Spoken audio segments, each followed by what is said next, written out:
Shkurta është një këngëtare që rrado dhe vijë fushës këngës, fushës muzikës, për zërin e saj karakteristik, për atë ngrohtësinë e madhe që ka, për shpirtin që jep këngës.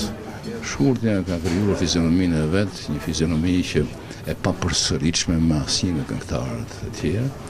Dhe ky vlerësim që u bën nga ana e presidentit të Republikës Bujar Nishani ishte i qelluar, pak i vonuar, po unë do të them përsëri ishte në kohë dhe Shkurta e ka merituar, e meriton dhe do ta meritojë ndër vite. 10 vjet një ushqim shpirtënor.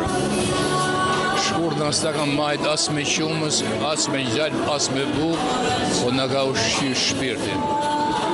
E ne kena nevojë sot t'i ushqejmë shpirtin njerëzve, prandaj respektin e ndërimin më të madh për këtë ikonë, këtë gurë të rradhë në gjerdanin e artit shqiptar në përgjithësi.